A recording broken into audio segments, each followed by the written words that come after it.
विमल बहुत परेशान था। उसे समझ में नहीं आ रहा था कि वो इस परिस्थिति से कैसे निपटे। वो अपनी माँ को बहुत चाहता था, किंतु उसकी पत्नी और बच्चे उसकी माँ से बहुत दूर भागते थे, क्योंकि उसकी माँ की एक आंख नहीं थी, साथ ही उसकी कमर भी 90 डिग्री पर झुकी थी। वैसे वह अपना काम सब खुद कर लेती, किंतु फिर भी वो उसकी पत्नी और बच्चों के लिए हमेशा खटकती थी। दादी, आप ऊपर के कमरे में जाओ, मेरे दोस्त आ रहे हैं, विमल के बेटे अखिल ने बड़े बेरुखी से कहा।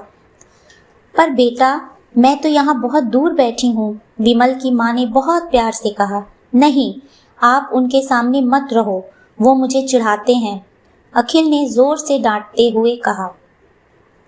क्या हुआ अखिल, क्यों चिल्ला रहे हो? विमल की पत्नी कामनी ने किचन से ही आवाज लगाई।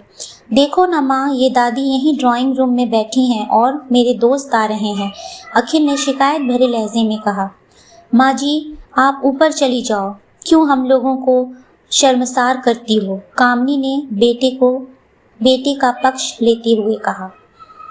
बेचारी सरस्वती चुपचाप उठकर सीढ़ियों के सहारे ऊपर जाने लगी।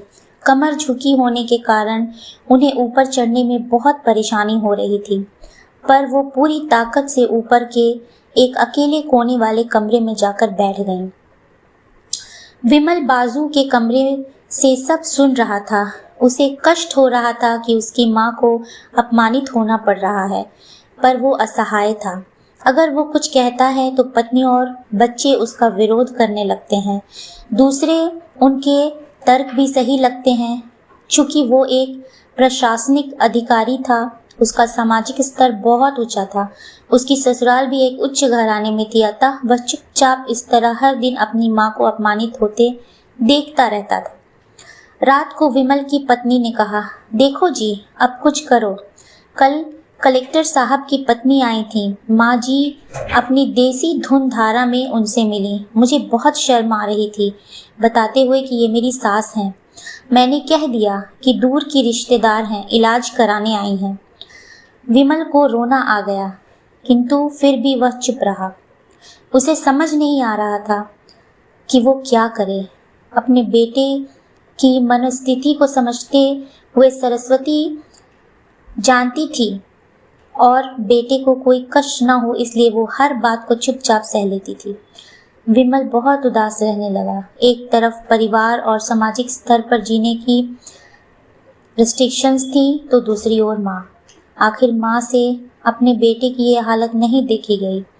एक दिन उसने अपने बेटे से कहा, विमल, बहुत दिन हो गए हैं, मैं अपने गांव जाना चाहती हूँ, मुझे वहाँ पहुँचा दो, मेरा यहाँ मन नहीं लग रहा। पर माँ, वहाँ तो कोई नहीं है, तुम्हारी देखभाल कौन करेगा? विमल ने आश्चर्य से पूछा। अरे, सब गांव वाले तो हैं और वो तुम्हारे मामा जी तो उसी गांव में रहते हैं, और फिर हम सारी व्यवस्थाएं कर आएंगे ना। कामनी को तो जैसे मन की मुराद मिल गई हो। हाँ बेटा, बहू सही कह रही है, सरस्वती ने लंबी सांस लेते हुए कहा। विमल जानता था कि गांव में माँ की देखभाल करने वाला कोई नहीं है, लेकिन अपनी पत्नी की जिद के कारण वह अपनी माँ को गांव छोड़ने पर विवश हो गया। माँ को गांव छोड़कर आते वक्त उसे रोना आ रहा था तथा अपनी बेबसी पर गुस्सा भी आ रहा था, पर परिवार, पत्नी और समाज ने उसके इस मनोभाव को दबा दिया और वो सुकून सा महसूस करने लगा। कुछ दिनों के बाद उसके चाचा, जो अमेरिका में रहते थे, आने वाले थे। जब विमल बहुत छोटा था, उसके पिता जीवित थे, तब वो भारत आए थे और उसके बाद वो अब भारत आने वाले थे। पूरा परिवार और आस पड़ोस बहुत उत्साहित था। अमेरिका से विमल के डॉक्टर चाचा आ रहे थे। डॉक्टर रमेश ने जैसे ही घर में कदम रखा, सब ने मिलकर बहुत एक्साइटमेंट के साथ उनका स्वागत किया। क्यों विमल, भाभी नहीं दिख रही, कहाँ हैं? डॉक्टर रमेश ने उत्सुकता पूर्वक पूछा।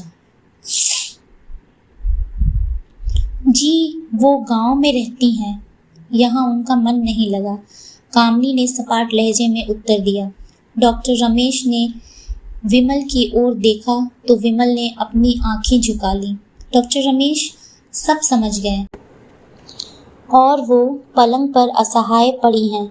डॉक्टर रमेश दौड़कर सरस्वती के पास गए, उनके पैर छूकर रोने लगे। सरस्वती की ये हालत उनकी कल्पना से परे थी। वाह बेटा विमल, तूने तो नाम उजागर कर दिया। अपनी माँ की ये हालत देखकर तुझे तो शर्म भी नहीं आ रही होगी। डॉक्टर रमेश ने विमल को लगभग डांटते हुए कहा। नहीं देवर जी, विमल का कोई दोष नहीं है। मैं खुद गांव आई थी। सरस्वती ने अपने बेटे का बचाव किया। मुझे सब पता चल गया भाभी, आप चुप रहो। क्यों बहू, तुम्हें अपनी सास की कुरूपता पसंद नहीं है? समाज में तुम्हें नीचा देखना पड़ता है ना? डॉक्टर रमेश ने कामनी की ओर व्यंग नजरों से देखा। कामनी निरुत्तर होकर विमल को देखने लगी। आज तुम जिस सामाजिक स्तर पर हो वो इन्हीं के संघर्षों की देन है बेटा। विमल, तुम्हें शायद मालूम न हो कि बचपन में जब तुम 1 साल के थे तब छत से नीचे गिरने के कारण तुम्हारी एक आंख फूट गई थी और तुम्हारी रीढ़ की हड्डी में भी समस्या थी। तब तुम्हारी इस कुरूप माँ ने अपनी एक आंख और अपना बोन मैरो तुम्हें देकर इतना सुंदर स्वरूप दिया था।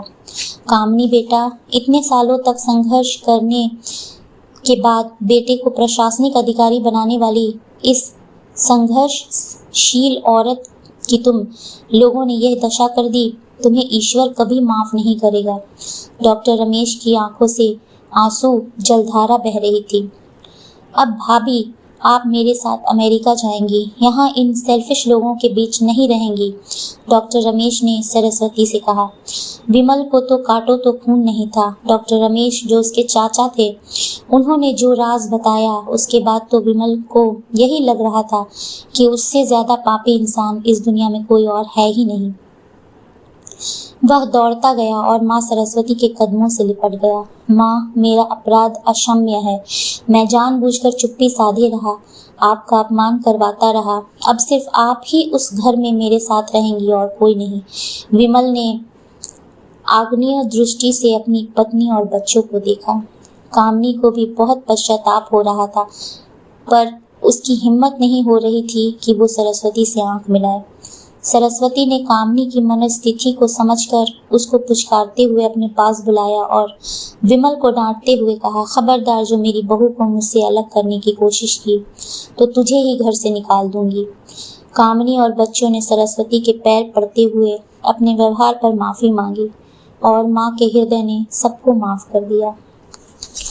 दोस्तों, अगर आप मेरे चैनल पर पहली बार आए हैं तो मेरे चैनल को सब्सक्राइब